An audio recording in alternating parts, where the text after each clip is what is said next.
cautos que quieran verlo después. Bien, buenas tardes, comencemos. Volvamos atrás a un tema que tratamos hace bastante tiempo, que a mí me dejó con algunas inquietudes. Y me puse a observar un poco más de cómo funcionaban las cosas y me encontré con un par de cosas, digamos, que uno son entretenidas, segundo son incluso bonitas. Y tercero, para el gran jolgorio de ustedes, y lo voy a compartir después en, ¿cómo se llama?, en Moodle, incluso hay un programita que les permite construir sus propias imágenes utilizando esto y jugar un poco con estas cosas. Bueno, vamos a hablar de lo que aquí llaman pinos de Newton. No es que Newton necesitaba bañarse mucho, tal vez sí, pero no lo sabemos. Se refiere a aquellos puntos en el plano complejo, porque obviamente el método de Newton perfectamente se puede aplicar también a funciones complejas, desde las cuales el método de Newton converge hacia ciertos ceros de la función. Lo entretenido del tema es que, a diferencia de lo que uno puede sospechar, estas áreas desde las cuales el método converge hacia los ceros no tienen precisamente una forma simple. Está claro que si tengo dos ceros, digamos, y parto el método de Newton justo en medio de los dos, el pobre no va a saber para dónde irse y obviamente no va a converger a ningún lado. O sea, eso es de esperarse. El tema es que cerca de esa línea, digamos, que queda a distancias iguales entre estos métodos, no es simplemente a este lado converge para acá, a este otro lado converge para allá. Es más complejo. Algunos ejemplos que muestra Joyce acá es, por ejemplo, este de aquí muestra y están marcando con blanco los ceros, digamos, con círculos blancos alrededor del cero. Y la situación en el caso del polinomio z a la cuarta menos 1, que en realidad tiene ceros más menos 1 más menos i, que son básicamente estos puntos de aquí. O sea, esto es algo así como 1,5 por 1,5, o sea, menos 1,5 hasta 1,5i y menos 2 a 2 x.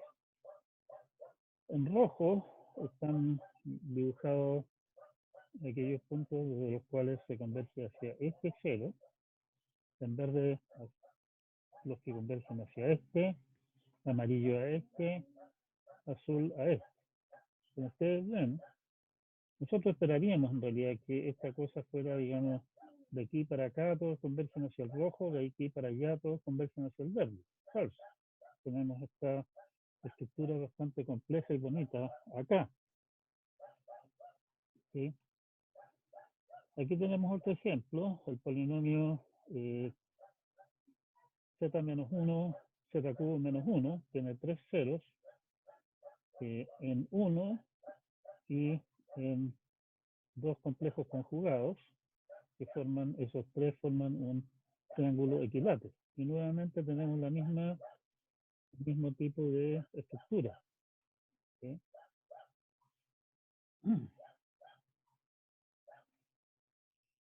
¿Sí? Aquí hay un ejemplo de un... no le gustó esto.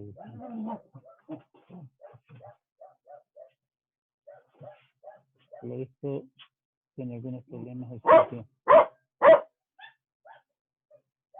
Este de aquí es un caso un poco distinto, digamos. El área que aparece en negro acá es el área en el cual el polinomio no converge a ninguno de los ceros. ¿Sí? O sea, no es simplemente que el método de repente se vaya al cero que yo no quiero, sino que me puede pasar que el polinomio se va a otro lado. ¿Sí? Eh, lo que muestra esto acá abajo, en el fondo, es la interfaz que tiene para eh, especificar los ceros del polinomio. Este es cúbico, por lo tanto,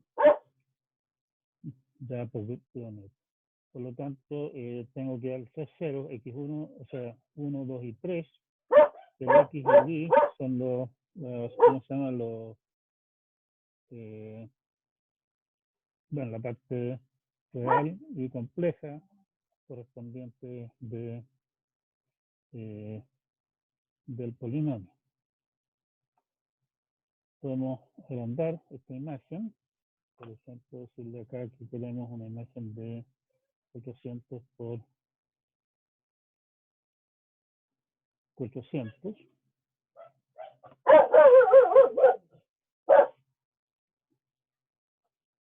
y logramos que el sitio se caiga.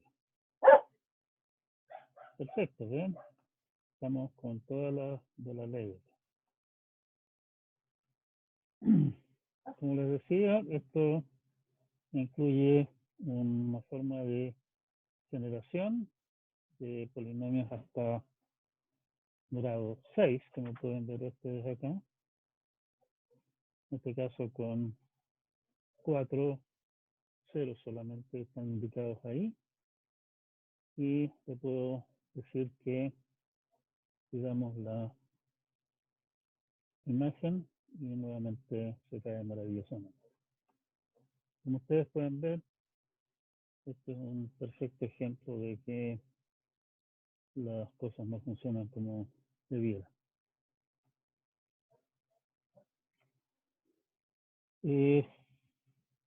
A ver, bueno, en todo caso, como les decía, hay otros sitios, de los tantos que hay que exploran esta situación. Esta es otra cosa distinta.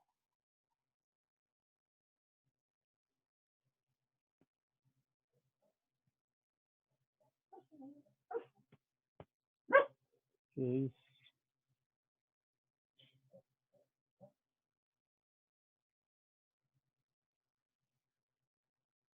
bueno, no me voy a poner a buscarlo ahora, digamos. En todo caso, como les digo, encontré un programita en C, ustedes lo llaman con las indicaciones de los ceros del polinomio que quieren ver el mono y le genera una imagen para mirarle con toda calma.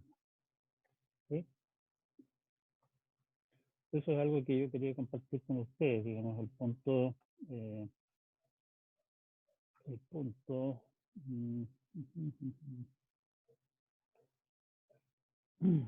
el punto es que, por ejemplo, aquí tenemos otras imágenes de los puntos de atracción. La discusión del caso, como siempre, también está en Wikipedia.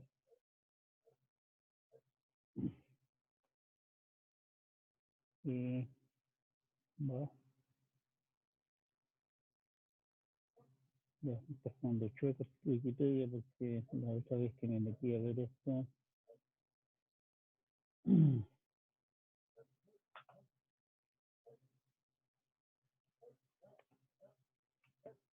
unos monos, aquí lo tenemos. Aquí tenemos al fondo el mono del caso para la cúbica. ¿Sí?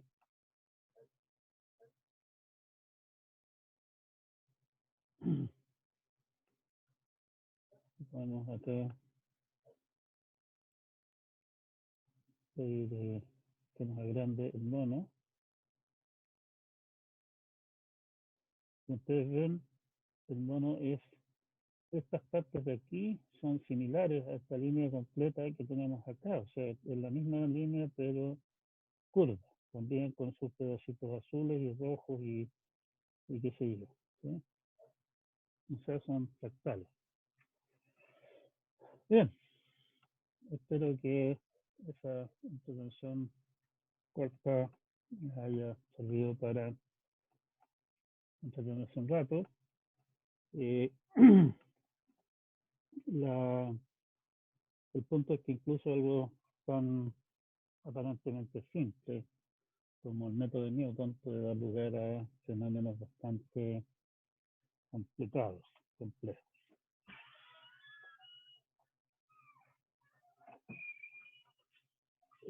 No sé si hay algún comentario, alguien quiere eh, aportar al respecto de esto.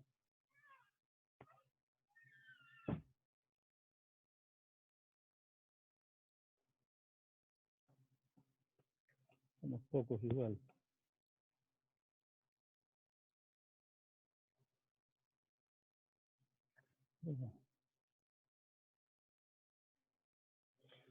La otra cosa que se me había pasado comentarles es que publiqué una propuesta de fechas de certámenes en Moodle, en anuncios. La idea no es que esas sean definitivamente las fechas, ojalá que sí, pero sí tener alguna clase de discusión al respecto y ver si es que hay acuerdo con esas fechas.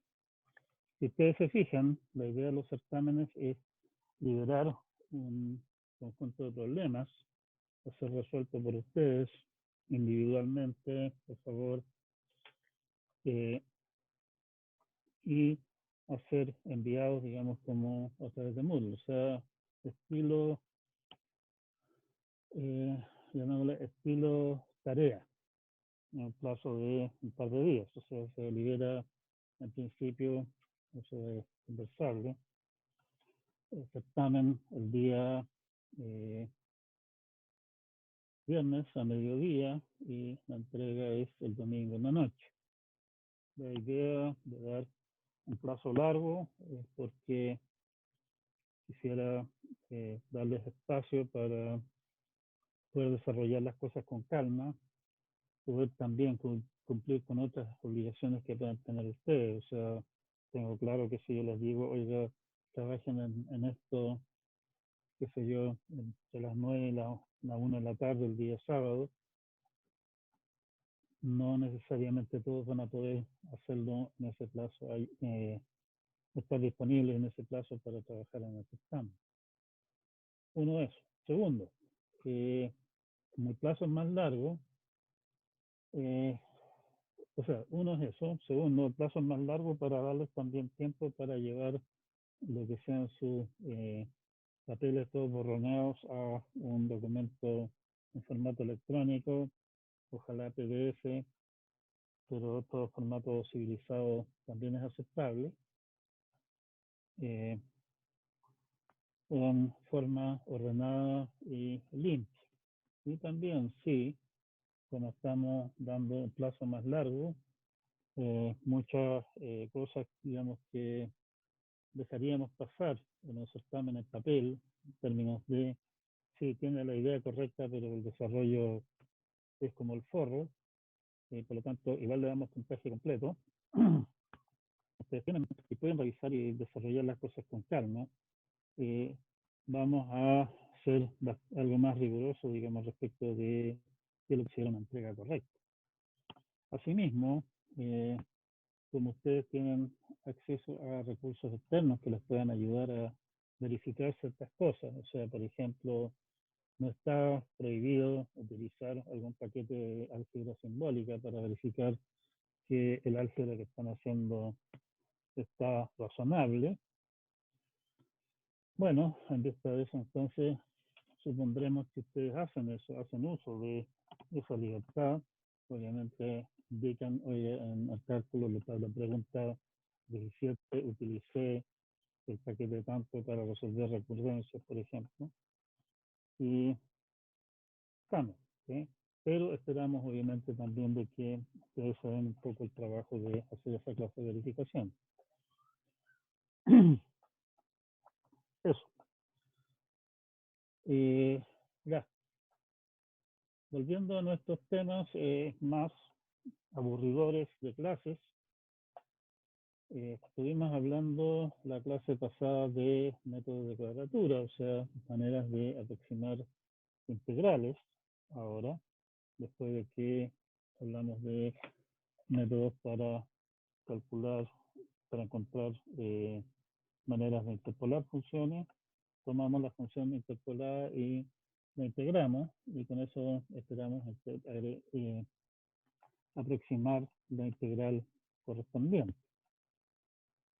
Nuevamente, nuestro tema de fondo, como todo lo que es análisis numérico, nos interesa poder estimar cuál es el error que estamos cometiendo, y vimos que resultaban unas fórmulas más o menos feas que involucraban toda clase de derivadas.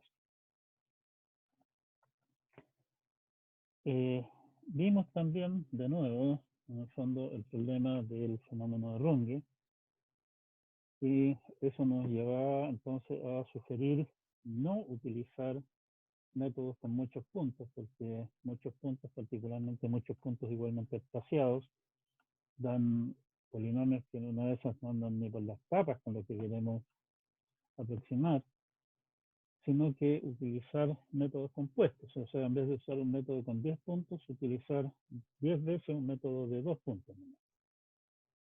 Y de esa manera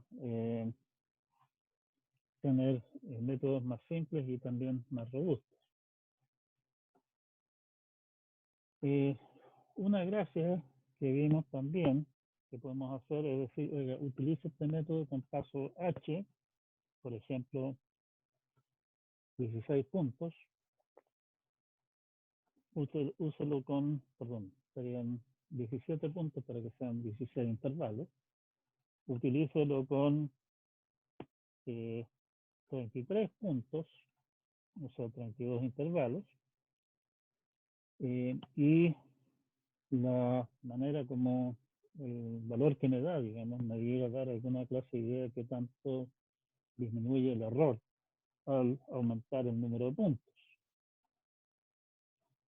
Y eso nos lleva entonces, como conocemos, la forma general del término del error correspondiente, suponiendo que ese factor, ese coeficiente que aparece multiplicando el h a la potencia, es más o menos constante al cambiar el h. No hay razones para pensar que varía en forma demasiado violenta. Podemos extrapolar a dónde creemos que debería estar el valor, lo cual básicamente conseguimos dos cosas a bajo precio. Uno, una estimación más o menos ajustada de cuál es el error que estamos cometiendo. Y segundo, sin mucho trabajo extra, o sea, no tenemos que estar recalculando todo desde cero. Y segundo, tenemos una estimación más precisa del valor que nos interesa finalmente. Esa es la teoría, llamémoslo así, clásica, original, donde aparecen nombres del señor Simpson y el señor Trapezoid.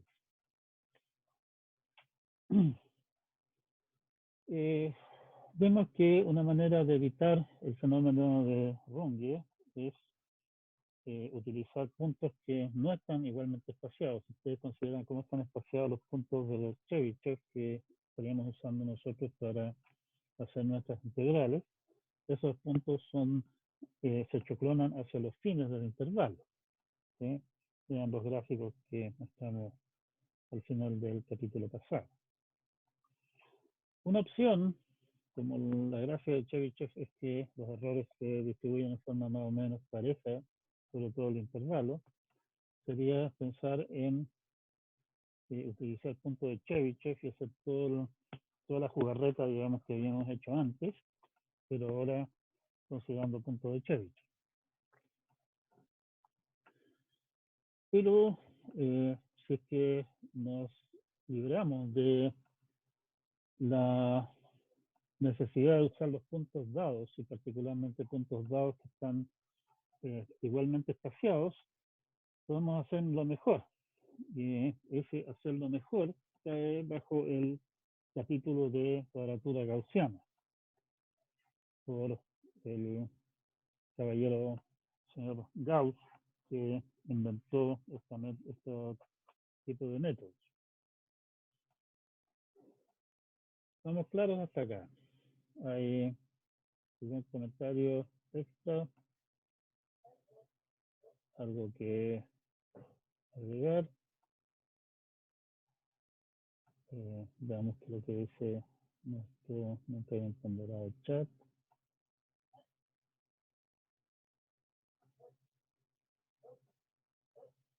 Veo que no hay comentarios en el chat tampoco, así que suponemos que está todo ok. Bien. Después de este preámbulo, vamos directamente, como dicen por ahí, al comer cazuela, 2 cucharadas y a la papa. Nos interesa entonces la posibilidad de investigar métodos de cuadratura, o sea, aproximaciones de la integral definida que sean más precisas, sin incrementar el número de puntos, que nuevamente los vamos a llamar como siempre x0, x1 hasta x sub n.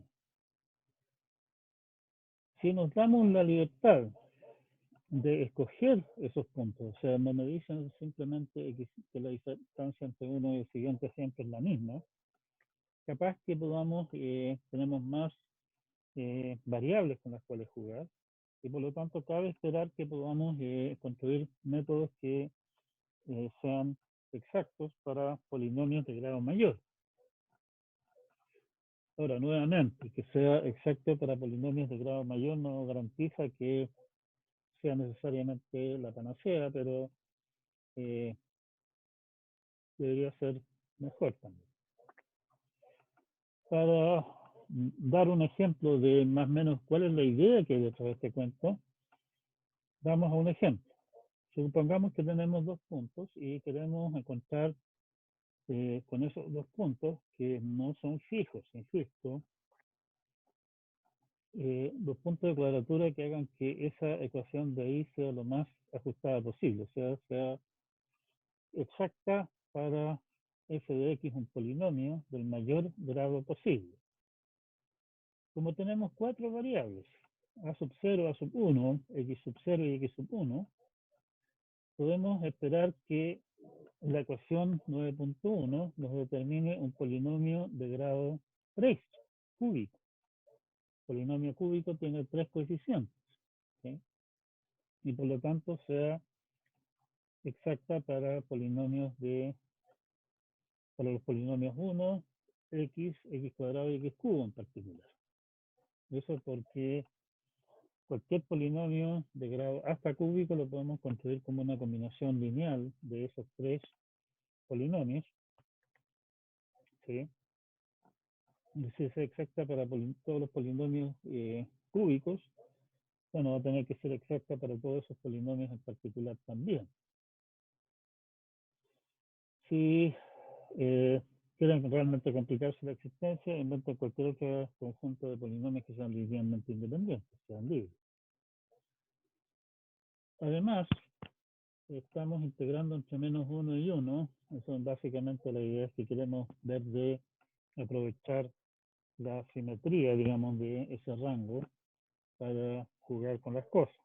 Sabemos también de que si quisiéramos integrar en un rango distinto, es cosa de hacer un cambio de variable bastante trivial, digamos. ¿Sí? Eso no es mayor problema. Y eso significa que si reemplazamos f de x a la k con k 0, 1, 2 y 3, y formamos el sistema de ecuaciones básicamente tradicional correspondiente, sería una cosa como esta. Y estamos suponiendo que nuestro método es exacto para todos los polinomios hasta cúbicos, por lo tanto tiene que ser exacta para eso en particular. Con eso tengo 4 ecuaciones y 4 incógnitas. Me falta resolver las integrales, pero eso a ustedes le hacen chupete, ¿cierto? Si es que el k es impar, la integral es 0. Si k es par, la integral no es más que 2 partido por k más 1. Reemplazamos nuestro hermoso sistema de ecuaciones y nos queda esa belleza que tenemos ahí. Sistema de ecuaciones 9.3. Como ustedes son expertos de clase mundial, resolviendo esta clase de jugarretas, serán capaces rápidamente de llegar a la conclusión de que el sistema de ecuaciones termina con una solución que es a sub 0 igual a sub 1 igual a 1. X sub 0 es 1 partido de raíz de 3, X1 es menos 1 partido de raíz de 3. O al revés, en realidad. Tal vez sería mejor poner el X sub 0 como negativo.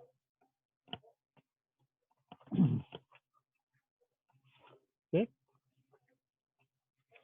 Una observación más o menos evidente es que nuestros coeficientes extremos A0 y A sub 1 son iguales. En realidad cabe esperar eso por el hecho de que nuestro sistema de ecuaciones en realidad es simétrico con respecto a sub 1 y a sub 0 y a sub 1.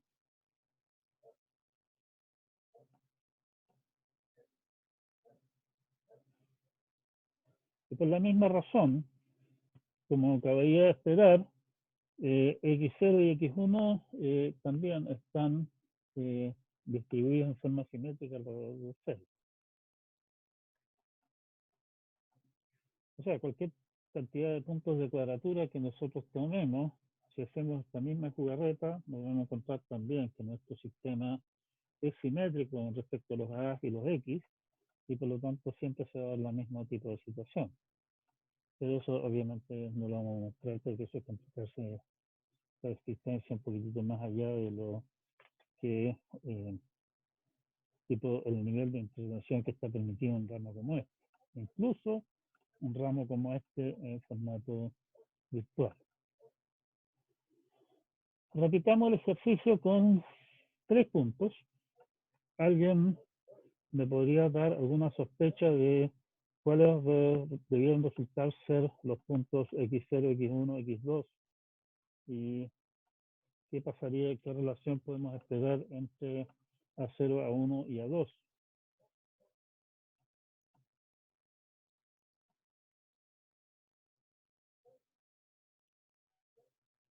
¿Qué esperan ustedes, por favor?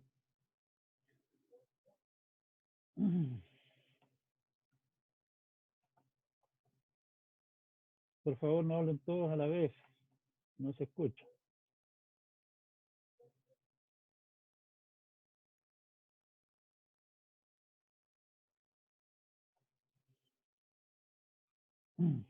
Bueno, es claro, por simetría, que el X1 debería ser 0, que X2 sea menos, o sea, X0 sea menos X2, y que los A's extremos, el A0 y el A2 sean iguales, por simetría.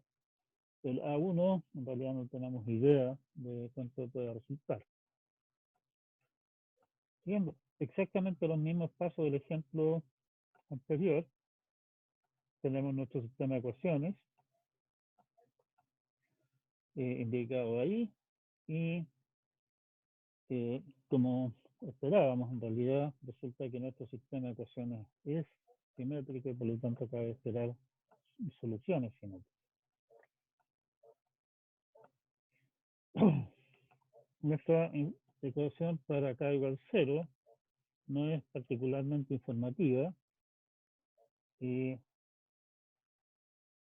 si se cumple nuestra sospecha sobre los x sub j, podemos simplificar algunas de las ecuaciones siguientes, con lo cual se simplifica la pega, digamos, y el resultado final podemos entonces,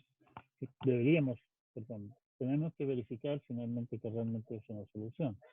Si es que no, simplemente abandonamos y le decimos a nuestro paquete de álgebra simbólica preferido: aquí tenéis este error, por favor, dime cuáles son los valores de los A y los X.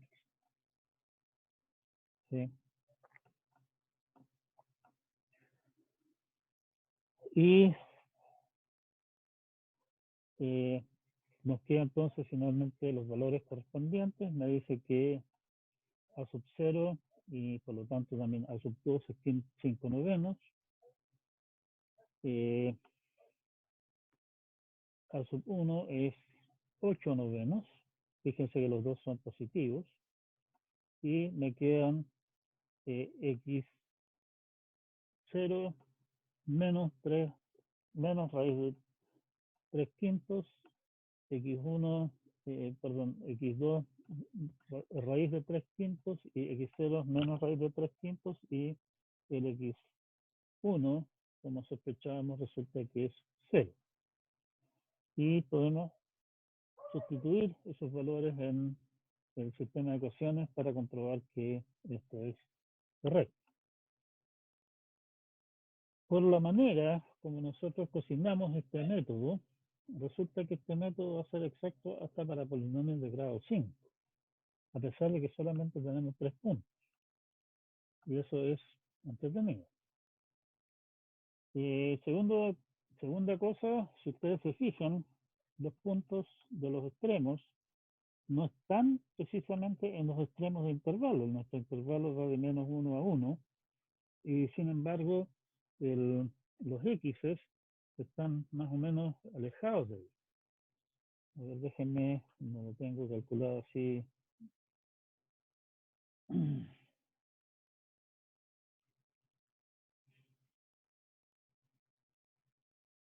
Vamos a calcular rápidamente. Espera, que decía 300.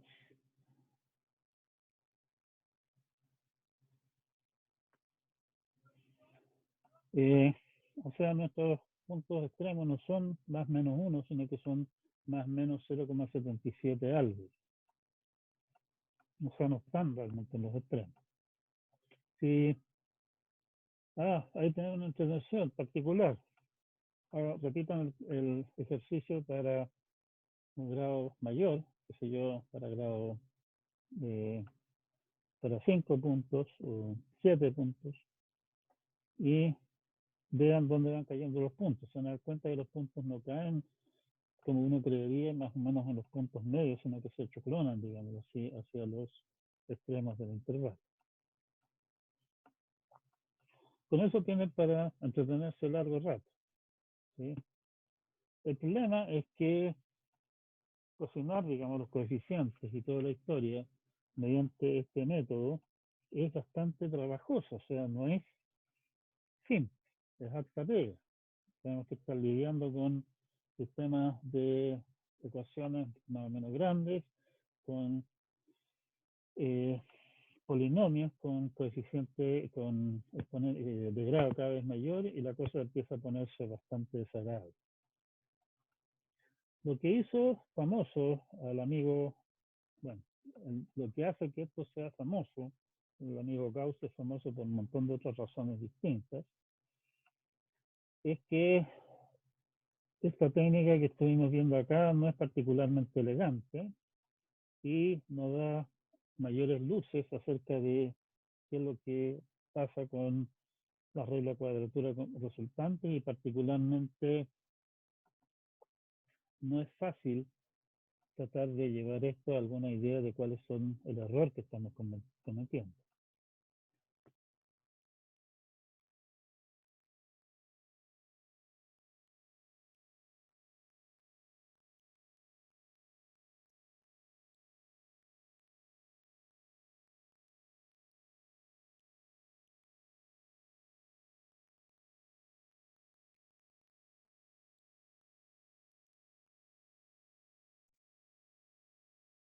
Lo vamos a considerar que es un espacio vectorial, como decíamos, del grado correspondiente al caso. Ustedes han conversado, han visto el tema de espacios vectoriales en los ramos de matemáticas, supongo. Algo les deben haber contado al respecto. Esperen un momento que parece que se me anduvo descargando el... ¿Cómo se llama? El...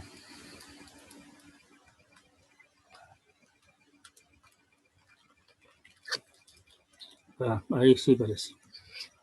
¿Aló?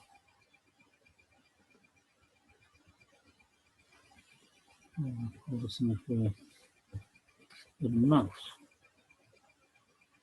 No lo dice.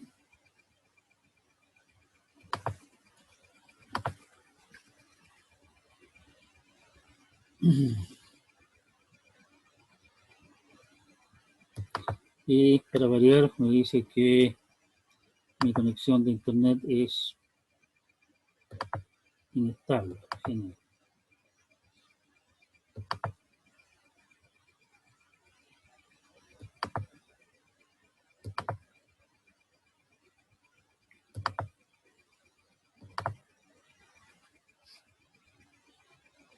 Se me murió el Bluetooth total. Ay, ay, ay. Esta maravilla de computadora aquí.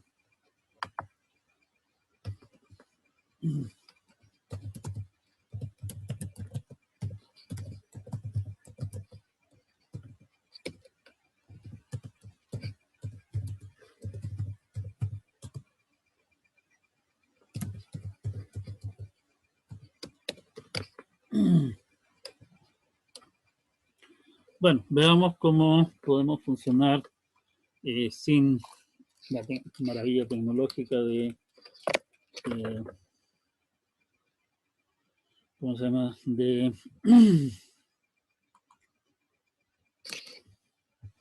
Bluetooth ahora. No. Tengo que ponerme a cargar pilas como loco. Ya.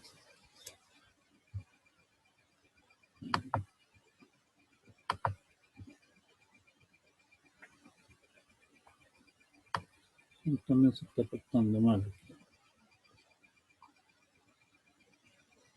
Creo que su comportamiento más o menos normal. Sí. Ya, estamos. Entonces, llamemos I sub n entonces al conjunto de polinomios con coeficientes reales de grado menor o igual a n. O sea, tenemos desde x a la 0 hasta x a la n. O sea, eso sería entonces un espacio vectorial de dimensión n más 1. Una base de ese espacio vectorial es el conjunto 1x, x cuadrado hasta x sub n. Y si consideramos pi sub m con m menor que n, entonces pi sub m es un subespacio de pi sub n. Entonces, consideremos un intervalo cualquiera de a a b y una función peso, w, de weight en inglés, donde w es continua y positiva. En el fondo nos interesa que esa función sea integrable más que nada. Entonces, dadas dos funciones cualquiera, f y g, sobre ese mismo intervalo, continuas también sobre el intervalo, para que meterse entre las patas de los caballos con funciones que no son continuas, digamos, podemos definir su producto interno sobre el intervalo con respecto a la función de peso w de esa manera, donde eso de ángulo f, g, ángulo es indicación del producto interno. El W básicamente indica cuál es nuestra función de peso. Estamos suponiendo, como ya decíamos, que W es siempre positivo, o sea, no es cero en ninguna parte del cuento. Definimos entonces el producto interno como la integral entre A y B de W de X por el producto de las dos funciones. Con eso mismo, siguiendo exactamente las mismas jugarretas que se hacen tradicionalmente con espacios vectoriales, con un producto interno, un producto de puntos, digámoslo así, entre vectores, podemos definir la norma, o sea, entre comillas, el largo del vector, sobre el rango respecto a W mediante esa indicación de ello. O sea, usamos dos barras verticales como indicación de norma. Y la norma no es más que la raíz cuadrada de el producto interno de F consigo mismo.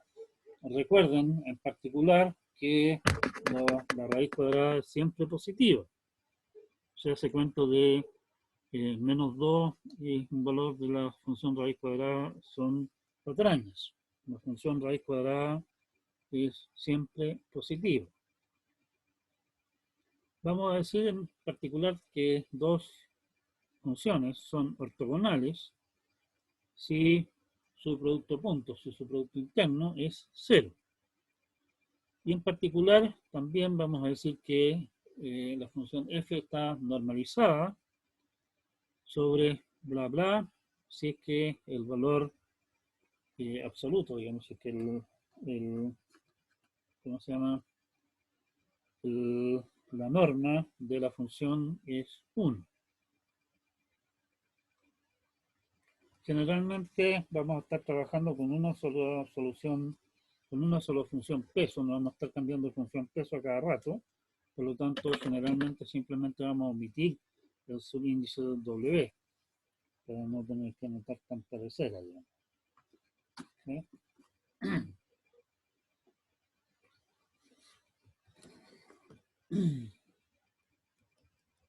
Sigamos adelante entonces, ojo, hasta aquí no hemos dicho nada acerca de qué es lo que es la función W, no hemos dicho nada acerca de qué es lo que es, qué clase de funciones son f y g, puede ser por el momento cualquier cosa. Vamos ahora a polinomios, que es lo que nos interesa finalmente. Sea W una función peso sobre un rango.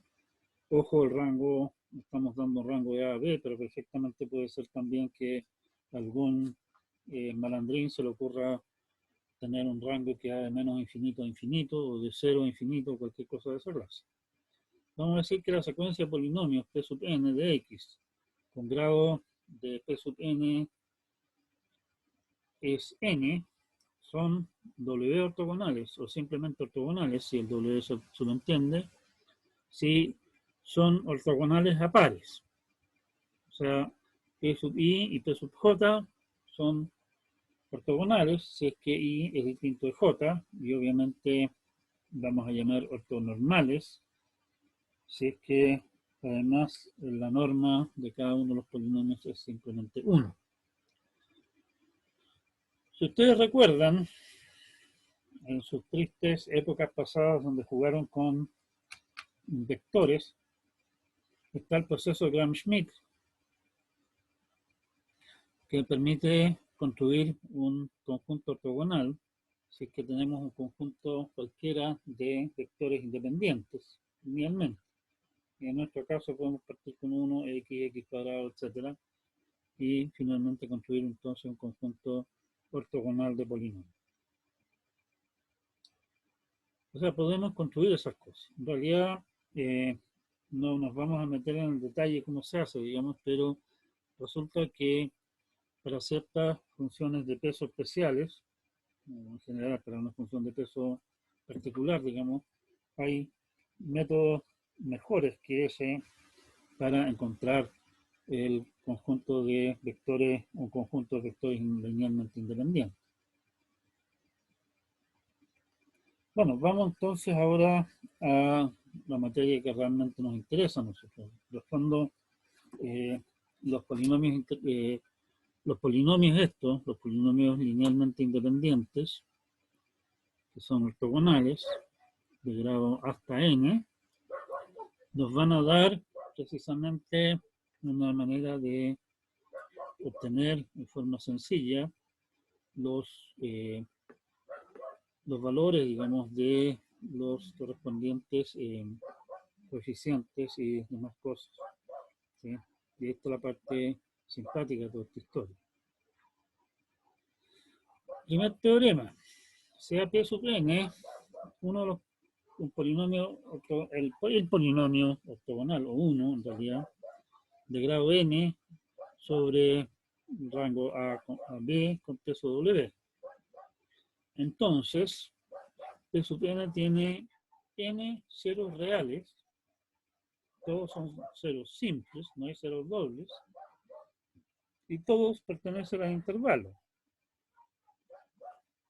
Lo cual, en realidad, si ustedes se ponen a pensar, es gracia. O sea, en general, un polinomio puede tener ceros repetidos y puede tener ceros que son complejos. Y nadie dice que el cuento tenga que estar realmente en el rango que tenemos nosotros en mente. Resulta que sí es así. Demostración demostrativa. Sean x1 hasta x sub r los ceros de p sub n en el rango, donde obviamente estamos suponiendo que, por ejemplo, podría ser que x1 sea el mismo que x2. Simplemente estamos dando la lista de los ceros, considerando repeticiones si fuera necesario. Y veamos el siguiente polinomio. Q sub x, el polinomio Q de x, el polinomio x menos x1 hasta x menos x sub r. ¿Sí? Está claro que ese polinomio tiene grado r, que a lo más, si es que todos los ceros estuvieran en el intervalo, puede ser grado n, que son r ceros, no pueden haber más de n ceros, así que están. Básicamente, lo que queremos hacer es demostrar que el r es n, primeramente, y segundamente que no hay ceros repetidos. Consideremos ahora el polinomio p sub n de x, q sub de x. Ese polinomio en el rango entre a y b tiene un único signo. Puede ser negativo, podría ser positivo. El tema es que todos los ceros de p sub n, que no son x1 hasta x sub r, caen fuera del rango, y por lo tanto esa cosa en el fondo va a ser dentro del rango. Lo que importa son puros, ¿cómo se llama? Son puros factores cuadráticos, x menos x1 cuadrado, x menos x2 cuadrado, hasta x menos xr cuadrado, más otros términos con x's que caen fuera del rango.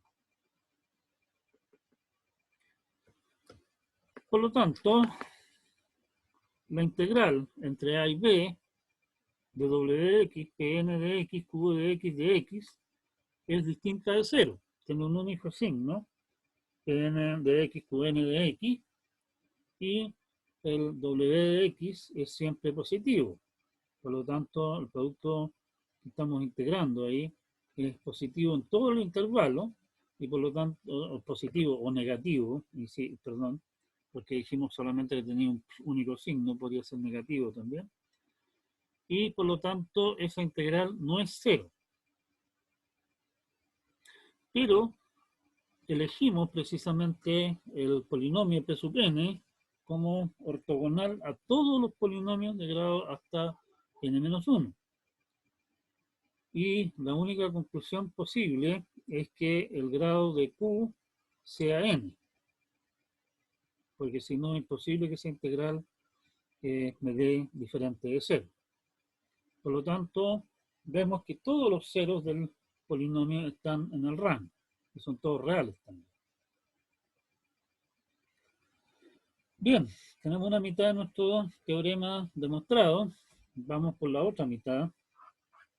Supongamos que x sub 1 es un cero múltiplo de p sub n, y analicemos el siguiente hermoso polinomio.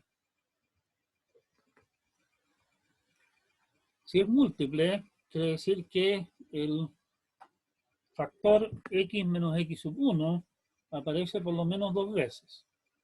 Por lo tanto, yo puedo escribir p sub n de x como x menos x sub 1 cuadrado por algún polinomio g de x, donde g de x a su vez podría tener nuevamente a x sub 1 como 0 o no, pero lo que a mí me interesa en este caso puntual, el factor x menos x1. Pero eso significa que el polinomio Pn de x, g de x, tendría que ser x menos x1 cuadrado, eso viene del P sub n, y g cuadrado de x, porque el Pn es x menos x1 cuadrado y g de x. Que eso lo puedo escribir simplemente como Pn de x partido por x menos x1 al cuadrado. Como eso es un cuadrado, ¿sí?, esa cosa es siempre mayor o igual a 0.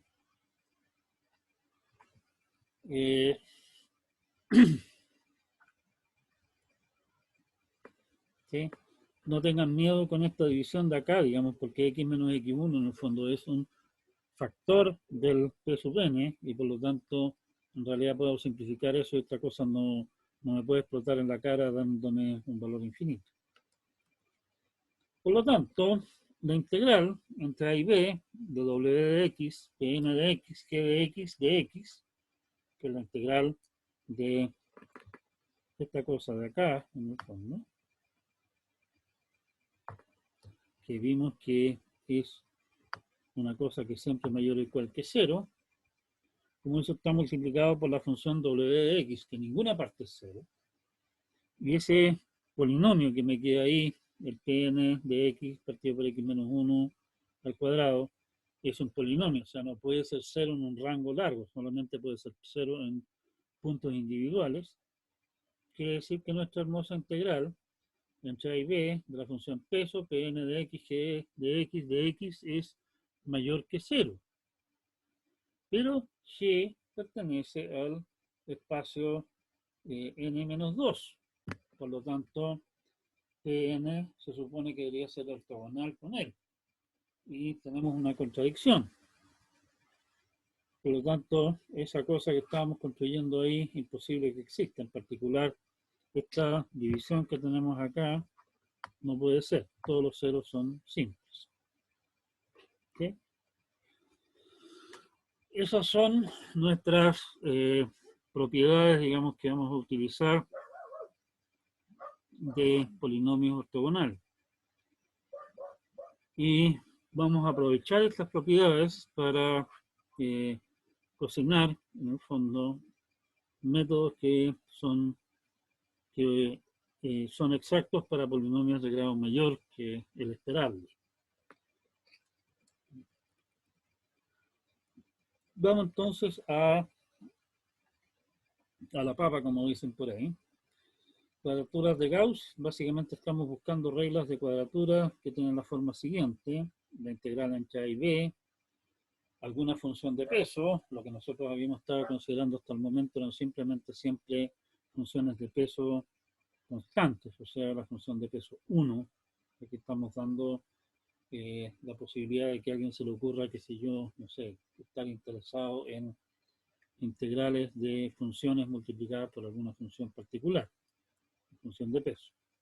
Y esas las queremos expresar de la forma como está dada al lado derecho de la ecuación 9.5. La ecuación 9.5 va a ser exacta para todo f que pertenece a pi sub n, sí y solo si, y esto es básicamente la forma de Lagrange del polinomio interpolador, si los a sub i están dados por esas expresiones de ahí. ¿Sí? Básicamente estamos interpolando el f en forma, o sea, estamos haciendo las cosas a la Lagrange. ¿Sí? Estamos interpolando los polinomios de Lagrange.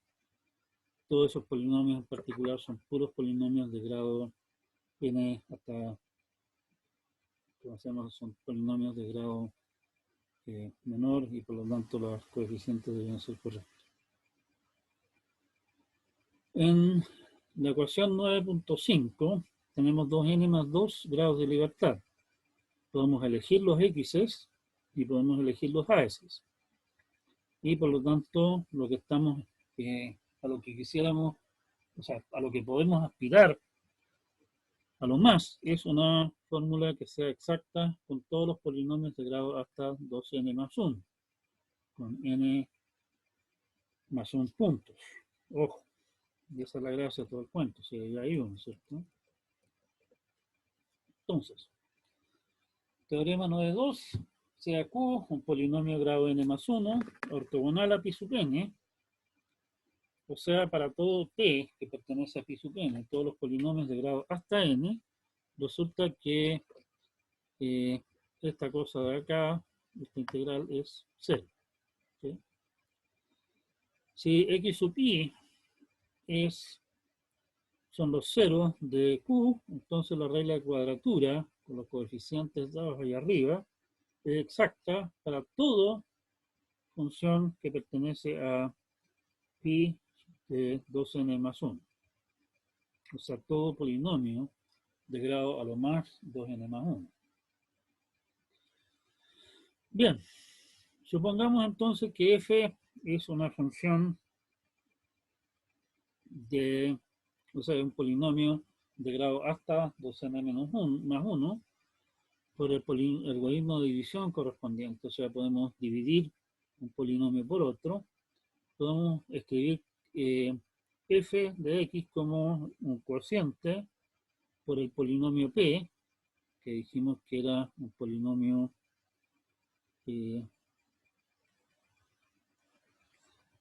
bueno, un polinomio cualquiera, digamos, más, o sea, p, que es el cociente, perdón, y un resto r de x, donde el resto, como corresponde, tiene un grado que es a lo más n, ¿sí? Porque dijimos que q era de grado n más 1. Por lo que resulta que p, el cociente, y r, ambos, tienen que ser polinomios de grado a lo más n. En los ceros de q tenemos que f de x sub i es q de x sub i, que es 0 por p de x sub i, me da lo mismo, más r de x sub i. O sea, f de x sub i es simplemente el valor del resto en esos puntos. Por lo tanto,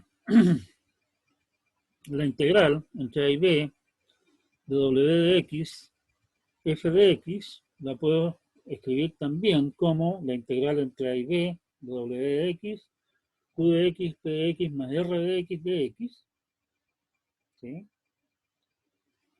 La primera parte de la integral, w de x por q de x, p de x, como q es de grado n más 1 y es ortogonal a todos los polinomios de grado menor, en particular es ortogonal al polinomio p, resulta que la primera parte de la integral es 0 y me queda solamente la integral entre a y b de w de x, r de x.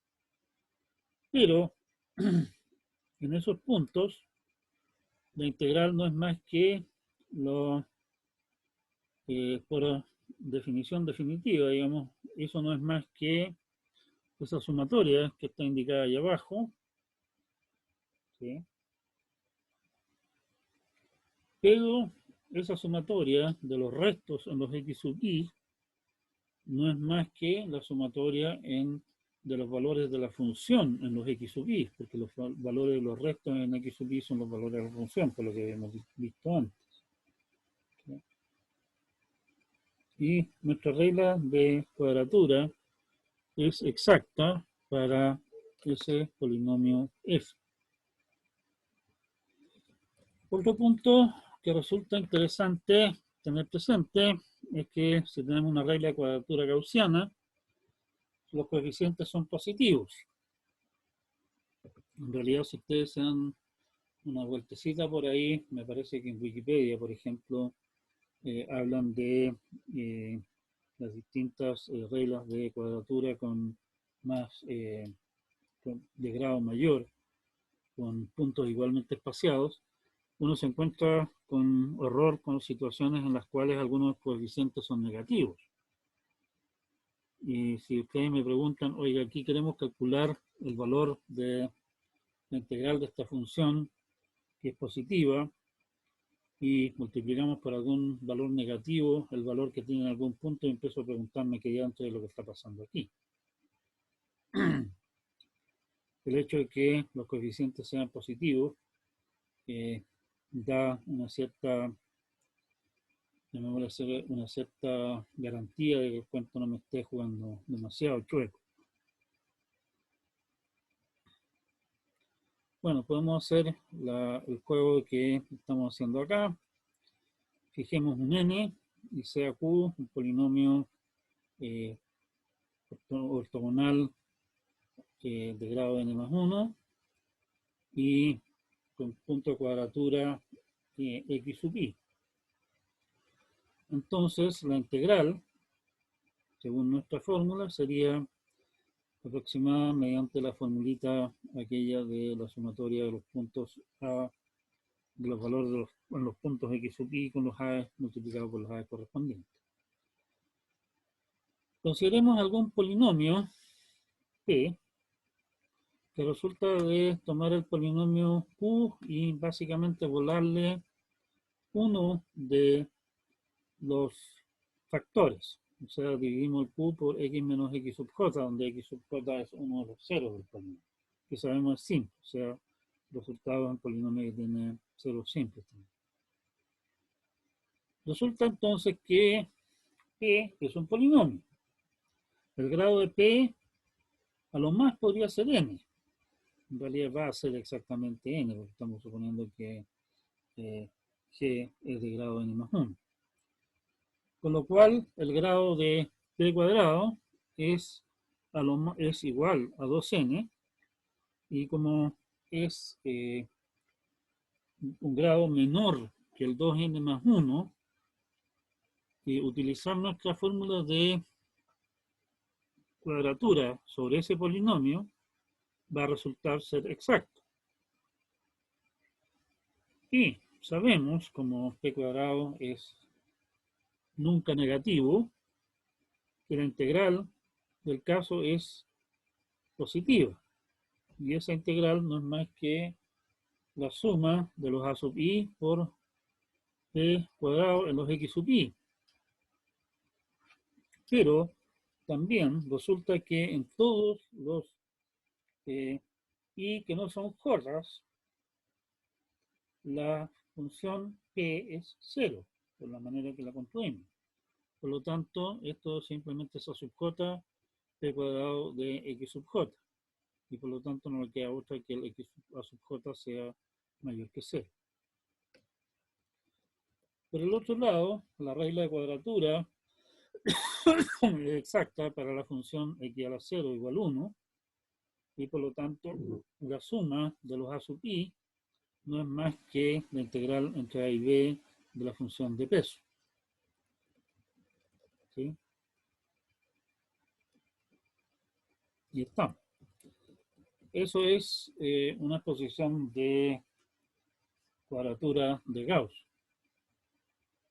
La gracia nueva que nos introduce esto es, uno, podemos tener una función de peso, o sea, no necesariamente estamos considerando simplemente la integral de un polinomio multiplicado por 1, sino que podemos considerar funciones multiplicadas por alguna función fija base, digamos una función de peso. Estamos eligiendo los puntos, que como vimos podemos hacerlo y con eso ganar un método que es más eficiente, o sea, que nos da una integral exacta para polinomios de grado mayor. Pero nuestra técnica tradicional de hacerlo es bastante engorrosa, tal que estar resolviendo sistemas de ecuaciones bastante feos. Esta técnica de primeramente construir la secuencia de polinomios ortogonales, encontrar el que a mí me acomode de ellos, me dé los puntos que estoy buscando, y encontrarle los ceros al polinomio nos reduce el problema a una cosa más manejable. Los coeficientes los podemos encontrar como siempre integrando las funciones, digamos, los L sub i de Lagrange. Así que eso no es mayor problema. ¿Sí? Entonces, todos nosotros tenemos un sistema de álgebra simbólica dando vueltas por ahí. Incluso tengo uno instalado dos en realidad, para más remate, instalado en mi teléfono. Así que no es eso un impedimento, hoy día al menos. Y demostramos un par de cosas interesantes sobre nuestros coeficientes. Vamos a dejar nuestra explicación acá. El tema siguiente va a ser básicamente darle un par de vueltas. Por favor, lean el capítulo siguiente para ver algo sobre las estimaciones del error que estamos cometiendo con nuestra fórmula de cuadratura. Dejamos nuestra charlativa hasta acá. Abrimos la, ¿cómo se llama? Doy la palabra a quienes puedan tener algún comentario. Déjenme abrir el chat.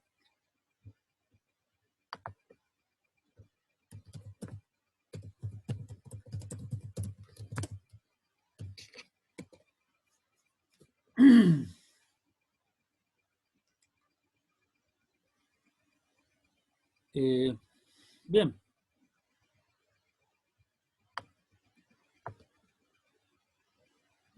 Nuevamente les recuerdo, en Moodle está publicado mi propuesta de fechas de certamen. Por favor, considérenlas. Si tienen algún comentario,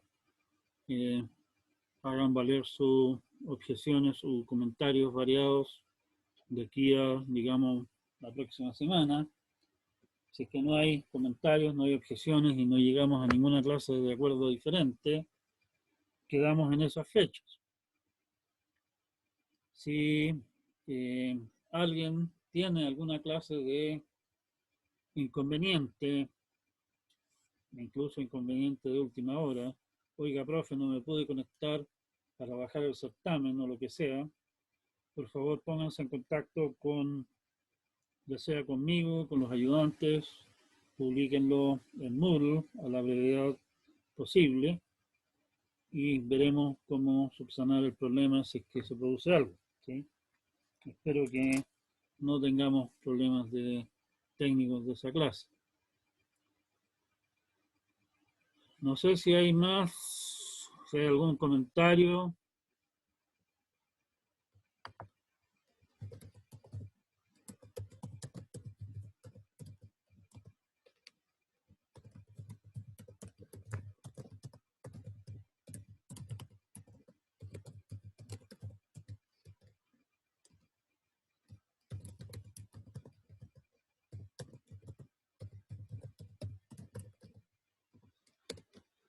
Y otra cosa que se me había olvidado comentarles es que se publicaron, o sea, publiqué hoy día en la mañana, para ser más preciso, las tareas número 2 y número 3.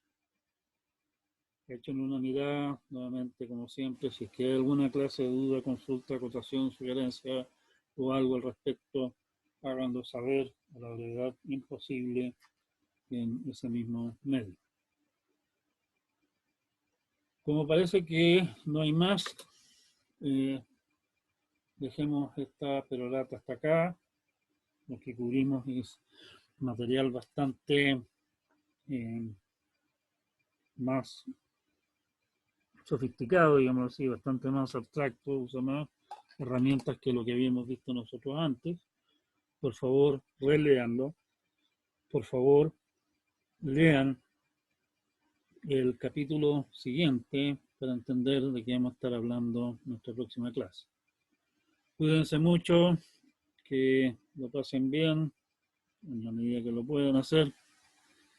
Quédense en casa, si es que no necesitan salir, y nos veremos en una próxima oportunidad. Chao, chao.